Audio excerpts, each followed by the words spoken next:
Hi bakers, I'm Crystal the Cake Lady, and I thought you might enjoy watching me make this adorable raccoon cake today. Forest animal parties are all the rage right now. I keep seeing them for baby showers and also for children's birthday parties.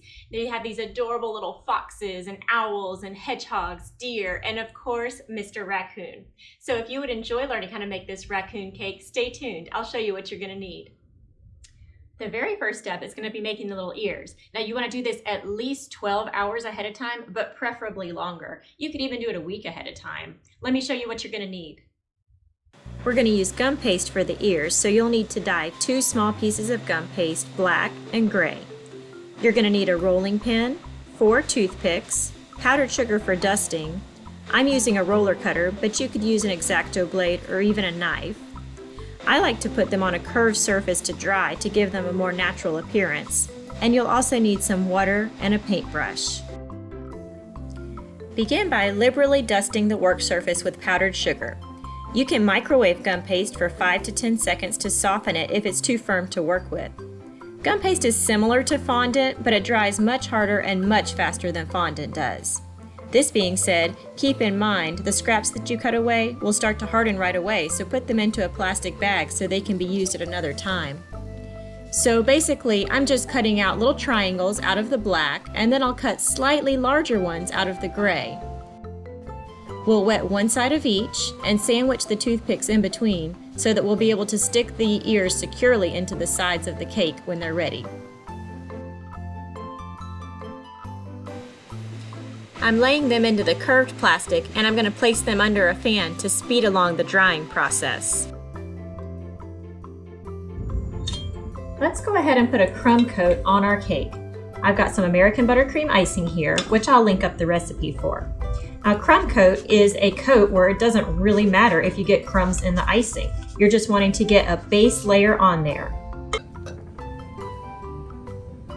This is kind of the technique you would use for a naked cake as well. This is actually a smash cake, which is a cake that's just for the little 1-year-old to dig into at their first birthday party. So I'm just making a 6-inch cake. You can make it larger. An 8-inch cake would serve about 12 to 15 people.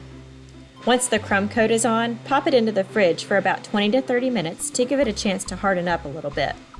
While that's chilling, we can go ahead and dye our icing. Okay, here's what you're going to need.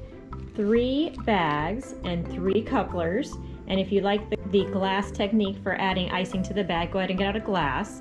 You're going to want a little bit of icing for black, a little bit of icing for white, and quite a bit of icing for gray for the fur. And we make gray icing by using black, just a tiny little bit.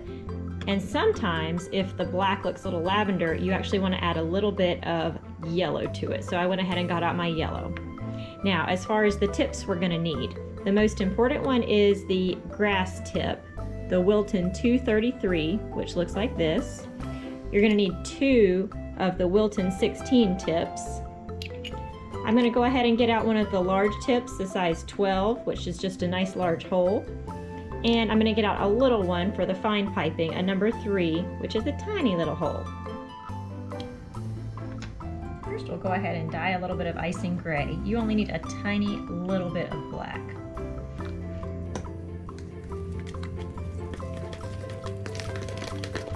You can always add more. You can never take any out once you've added it. So I just do it very gradually, a little bit at a time, but I want it grayer than that.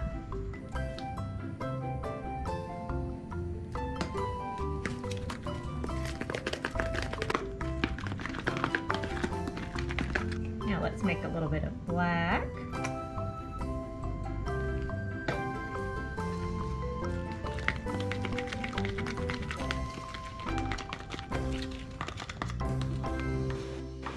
Now let's fill our bag. First, fold over the edges and drop the larger part of the coupler down into the bottom of the bag. Then secure it over the glass. Now you can fill it easily with the icing. Repeat this process with all 3 colors. Once you fill the bag, go ahead and pull it off the glass, squeeze down the icing, and screw on the tip that you want to use. In this case, a number 16 star tip.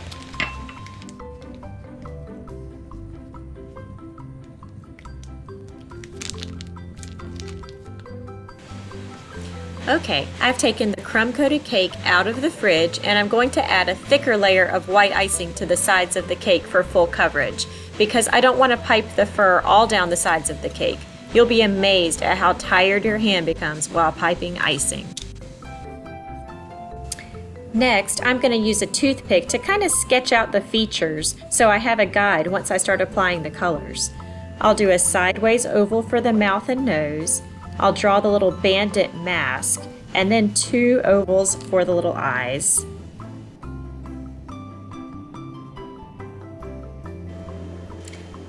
Then, using the number 16 star tip and white icing, I'll pipe a thin outer edge to the top of the mask, following the lines I made with the toothpick.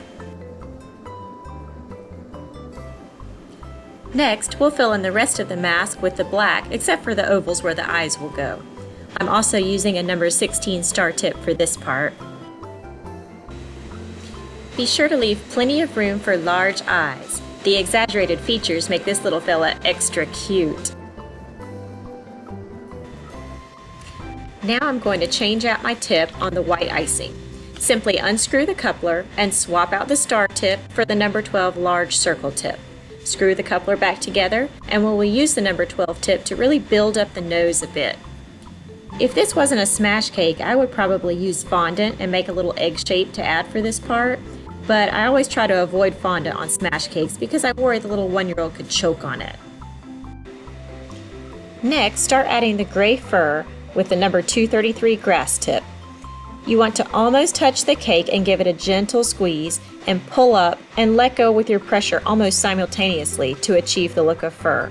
You may want to practice on a plate first to make sure you get it down before tackling the cake. Be sure to twist down the icing bag as you work. This will make it easier for you to maintain control over the amount of pressure you're applying. Now you guys know what I was talking about earlier about your hand getting tired. Oh my goodness, I'm a dental hygienist and I swear my hand gets more tired piping things like this than it does cleaning teeth all day. I'm using the number 12 tip again to add white for the eyes. Then I'll add the number 3 tip, which is a smaller circle, to the black icing and make the nose, mouth, and a black circle for the eye. I think making the features is the fun part. It really starts to take shape. Lastly, using the number 3 tip, we'll add a little dot of white icing to each pupil. This makes our little friend really come to life. Now it's time to add the ears we made to the cake. Kind of figure out where you want them to go before you push them firmly in. Then we'll go around the edge of each ear with the gray fur.